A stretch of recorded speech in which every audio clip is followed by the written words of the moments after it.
Good morning, everybody. Another beautiful day to be working on a VFR. I've got another package today. Our fuel filter for the VFR. This is an aftermarket one. Nice packaging there. It's a nice heavy-duty bag. I don't know why, but that sort of counts for something, right? So here's our fuel filter. It looks very much like the stock one. Now that I have it in my hands, it doesn't feel like anything special. Here's our stock one by comparison. This looks pretty much exactly the same. So we've got that. Still waiting on the remainder of the parts though to start rebuilding that fuel pump, the whole fuel pump fuel filter system. So I'm just gonna stick that guy aside for now. All right, we're gonna continue working on the throttle body, airbox situation, trying to pair those things up and get them attached to the bike. Temporarily, because I'm going to be taking them off again next week, and once I get the little tubing to, I want to replace some of the tubing on that throttle body. I do have some stuff with the pair valve. I need to pull out the pair valve that I had already taken off previously out of my little bin here. So our pair valve should be in here somewhere. I need to dig that out so that we can sort of line things up and figure out what hoses ran to the pair valve and what we can eliminate. I also just noticed that I've got a K&N filter here, which makes me happy, not because it's gonna give me power, but because I can reuse this thing. I thought I was gonna have to order a new one, but I can just clean this guy off and re-oil it, and we'll be in business again. So that saves me some money. All right, let's see if we can find that. Oh, that's right there. Here's our pair valve right there. So I want to take this guy out. There's a couple things on this that I'm going to be deleting this.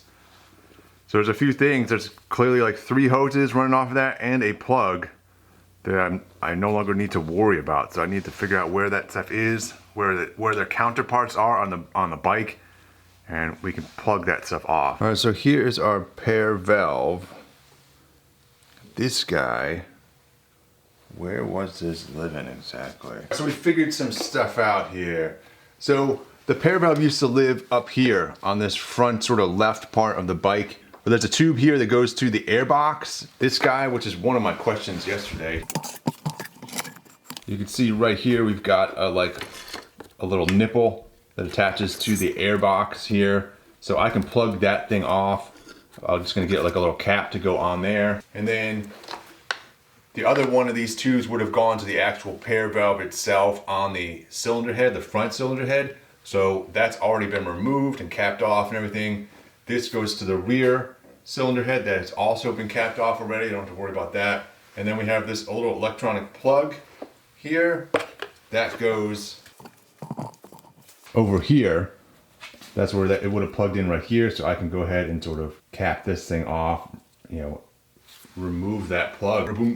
I may remove the plug because that will save me a bunch of space. I mean, look at this bulky thing. And then I can just tape it down into this wire loom here, and it would sort of disappear. So another bit that I have that is in question for me on this bike is right over here. So this is something that people delete often on these VFRs, where they disconnect this hose so that this thing can no longer operate. And this is supposed to be like a flapper control thing or whatever. This is a technically called a diaphragm control valve, and it goes on top of the airbox. Oh yeah, and that would live up here, and it would operate this flapper valve in here. Basically is what that is supposed to do. And people delete these all the time so that this is just wide open. And so, okay, I can kind of get the logic of that, you know, you have more airflow to the engine, it's less restricted, right? This guy runs down, this is the tube from that valve, and it goes down to this guy here, which is like a bypass control solenoid. And this thing has all kinds of stuff going on with it. So clearly there's an electronic component. It plugs in right there to the electronics. And then there's a little solenoid in here that controls a valve that allows air to go up to that flapper here. And then here it connects to another line that runs down here and goes to the actual, like one of these throttle bodies here, the little tubes. Yeah, and so it's getting air directly from, this sort of throttle body over here, and it runs up to this guy here, and then it also runs this line here. It runs over to this guy over here, which is a sort of like a little vacuum tube, this vacuum chamber. And that's the whole system. It's basically like 3 parts. This vacuum chamber, this control, this flapper control valve up here, and then we've got the solenoid down here. So at this point, I'm like, what is the purpose of this thing? I need to do some more research and figure that out, because this seems like it's probably just an emissions thing, and I can delete all of that stuff. But can I? Can I do that? Because this solenoid is supposed to control, like, from what I know at the moment, it's supposed to control like pressure within a system. What system, I'm not really sure of exactly that this affects at the moment. It doesn't seem like, if it's taking air from one of these throttle body tubes, and that's coming in here, and then it's going to this vacuum chamber, and then to the actual flapper valve up there. Like, how could I affect anything by removing that, really? I mean, I can't see it affecting anything negatively, but if anybody knows definitively like what this impacts, let me know, man. But I'm gonna try and research that and we'll figure that out. So what I just saved you from there was watching me scratch my head trying to figure out what this line here is. And I finally figured out that this is the return line to the gas tank. And it is fun trying to sort of diagnose this stuff and sort it out. And it should have been a clue that this little line has some rust on the end of it, that was the gas tank. Because the gas tank was so bad. And I probably should return or replace this hose, really, ultimately. So I'm just labeling this so that I don't forget that at some point in the future. Because our saga here is not done. We still have a lot of stuff to go here in terms, because this is going to come back off again. This whole unit will come back off. All right, so I think I'm pretty close to being prepared to attach this thing to the bike. I think I've accounted for most everything. Double checking things. There's that coolant line over there. There's that fuel return line there. And then there's a big wire connector over here for the main harness. I'm trying to set it down into the throttle body boots and get everything connected at this point. But just making sure it's lined up. Okay, that should be right there, man.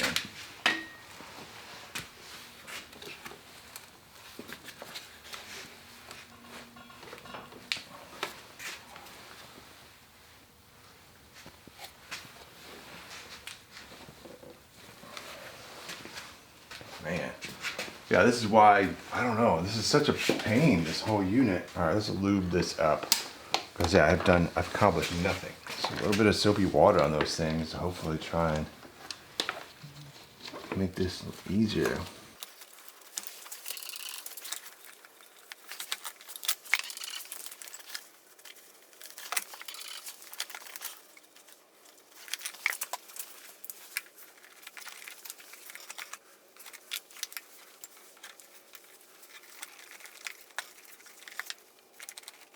And I'm also not sure if I'm getting the clearance that I need. Like, I got like all these wires and tubes down there.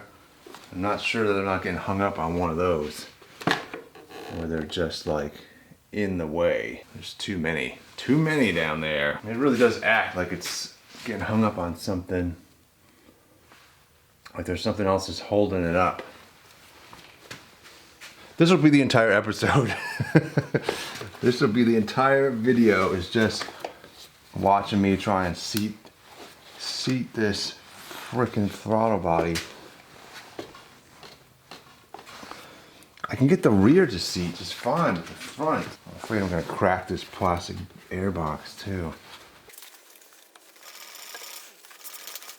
Did we get it? Yes. We got it. That's good enough to run it, man. So that's seated down in there, and that's all I'm gonna do. I'm not gonna tighten those boots at this point. There might be some slight air leaks as a result, but I am just trying to get that thing so that we can, to the point where we can run it. So, cool. That did not take all day. All right, so the other thing I want to do, I want to put this wheel wire connector on there. We can finally get, how did this end up down there? Ugh. We could finally plug in our ignition coil. We can finally get our ignition coil set up here because it lives on the air box. I waited to put it on here until we could get the air box back on. So that's like that. So these guys should be in this order. This guy plugs in here. I don't need them on super tight at this point. So I'm just sort of making sure they don't vibrate off of there or whatever. I don't lose them. All right, make sure these are plugged in all the way. That should be about what it's supposed to be, man. Put this guy back on. Yeah, VFR. VFR power. Ooh. And you can see like I'm missing on these guys here on the airbox top that bolts down with these little plastic screws here. And I am missing a couple of those over here. I actually ordered, I ordered more, man, so that I would have them all. And this thing would be functionally perfect. That's kind of what I go for, is functional perfection. I don't go for aesthetic perfection, but I do go for functional perfection, where I want the machine to frickin' run and be reliable and work every time I want it to work. Because otherwise, it's annoying. Boom, boom, boom. Oh shit. Look at that. I got my throttle hooked back up so it actually works again. Oh, isn't that cool? So now, ladies and gentlemen, I think it's time to actually hook the battery up and see if we can get the electronics doing something. We can get to the point where it will crank. We know we can put the fuel tank on and try and actually start it. So, but I think it'll be a bit of messing around to get to the point where that starter will just crank. I'm hoping to even get to the point where the horn will work. So let's work on that. I've had my little battery on charge here. This is like a brand new battery. So that should be in good shape. We can get this guy hooked up. So that, hooking that battery up though, is going to involve this guy. Look. This is my old battery that came with the bike. This is exactly how it came with the bike. Like the bottom of the battery, gone, just gone. Nothing is really connected up to this. This is all auxiliary aftermarket stuff that's wired in right there at the moment. So we don't really need that portion of it. This is the stuff that actually counts. Here's our ground right there.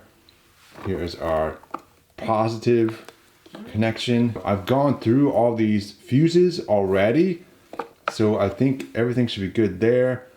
All right, so let's get that battery in there. I'll keep it on the charger. I'll put it back on the charger once we hook it up, and then we'll see if anything will happen, if we can make anything happen here. It's got a bunch of dirt in here, which I would like to get out. I'd like to turn the air compressor on and blow it out of there, but that's really effing loud for like 5 o'clock in the morning. The girlfriend's not up yet, so I'm trying not to wake her up. Let's get our battery in. Let's see, we'll orient it this way. That's pretty close to the right size battery. I don't know what the size battery this is supposed to have. This is off the scooter, but this one seems to fit in there pretty good. I do like the idea of doing a smaller battery, like a smaller lithium battery in here. That would be my preference, just to save weight and whatnot. All right, solid connections all around. set that guy there. Get us access to our fuses. This is a moment, man. We have not been here in a long time. So long we weren't sure we were gonna come back to this point ever. All right, I'm trying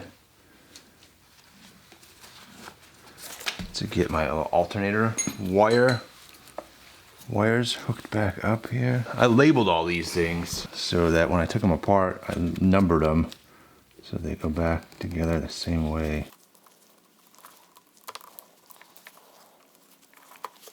So battery's hooked up. At the moment, my key is down here on the fender. This is where my ignition resides at the moment. It's just sort of hanging out. Let's go ahead and turn this thing on. We got lights on the dash. All right, so this is kind of key here. We've got an oil light, and then we've got this FI light that shows up over here. This is the one on the right is the FI. I assume that's fuel injection. That would be the oil thing, whatever, which that'd be sort of standard to have that sort of stuff show up before the bike actually starts and runs. Once the bike starts running, like my other bike does that, all the lights on the dash light up basically. And then once it's running, those lights turn off. So I'm not super concerned about that. But yeah, we get nothing on there. And then the horn should work at this point, right? But nothing there. So now our little FI light is flashing. There's codes associated with that. And I need to sort of count the number of flashes and figure out the codes right now. So I was looking up all the blinks and everything, right? So the blinks mean different things. The number of blinks, there's like 8 blinks, 9 blinks, 7 blinks, 2 blinks, all that sort of stuff means different things. And a lot of it was like, things are disconnected, map sensor disconnected. Then I realized the main wiring harness here is disconnected. I have yet to re-plug that back together. So let's do that and see where we're at. I'm sure that won't solve all of our problems, but hopefully it will reduce the number of blinks. Turn the key back on, counting our blinks.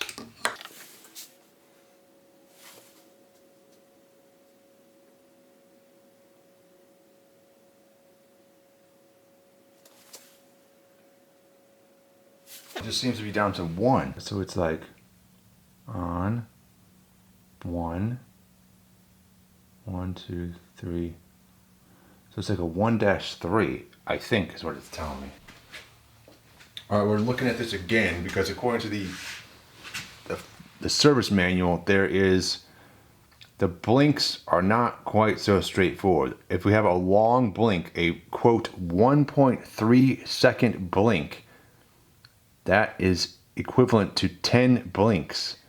And then if you have 2 blinks after that, you add those together and you get 12 blinks. Then you reference the service manual at 12 blinks and see what the code means. So not quite as simple as I would like, but I think we can figure it out. All right, so long blink, 1,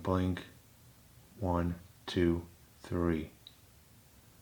Is that 23? I think. Is that even possible? Or is it 10 and 13? That's also possible. All right, so yeah, it only goes up to 20.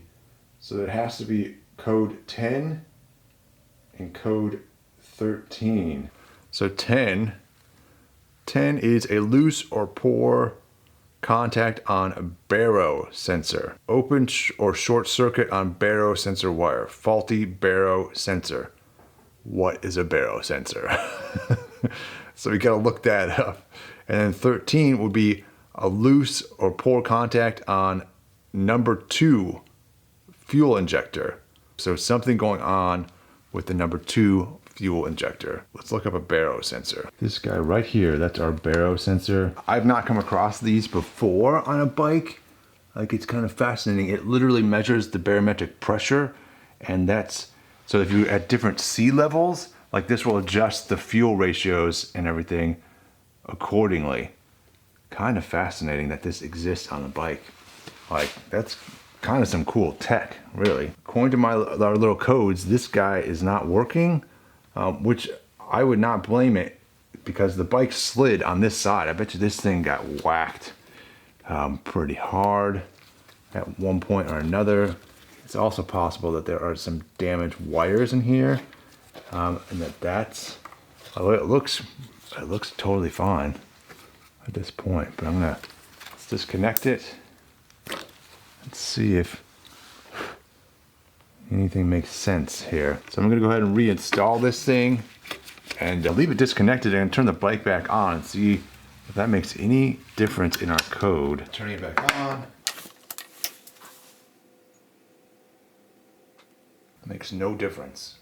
Get the same codes. Go ahead and plug this back in, and then I'm going to trace these lines. Make sure I'm not missing something somewhere. So as I go along here and sort of trace the wire loop, I have noticed that our oxygen sensors are not plugged in. So I'm going to go ahead and plug those in, even though they have nothing to do with the code as far as I can tell. There's always a possibility I'm reading that code incorrectly, right? So I'm gonna plug these in and then we'll see if that makes any difference. All right, let's turn this back on, seeing our codes again, just for fun. They gotta still be there, right? Holy crap. Where are the codes? Where are the codes? There are no codes. Wow, did that really? Wow. All right, I'm turning it back off and on again because I don't believe it. All right, initial startup, light goes out. Codes do not come back. Wow. All right, it was just those things were unplugged. The oxygen sensors were unplugged and that was our codes. And I need to reverse engineer this and see if I can figure out what those codes were, how the blinks actually, what it was actually trying to tell me. So I don't see anything obvious in the codes on the service manual. It goes from code 0 to code 20, and none of those codes involve the oxygen sensors. So I don't know what it was trying to tell me. Possibly if I delve into all the troubleshooting aspects of each code, it might involve checking the oxygen sensors on one of those, and maybe that would explain the code numbers better for me. I'm definitely not an expert and definitely don't have a bunch of experience on this troubleshooting VFRs. So, but we're past that. We've got 0 codes at this point. Let's see if the horn will work. That's my starting point, the horn. So here's our horn right there. Let's turn the bike on. Yeah, still no horn, still no starter, so still not anything we want. Still not any of the things we were shooting for. It really seems like none of these hand controls are connected or something, because nothing works on either side, nothing does anything. So let's look there. This right here is an obvious thing that's disconnected. This goes to the little lever switch here that tells the bike that this lever is being engaged or disengaged or whatever. And they're supposed to be, my bike, this is missing on mine.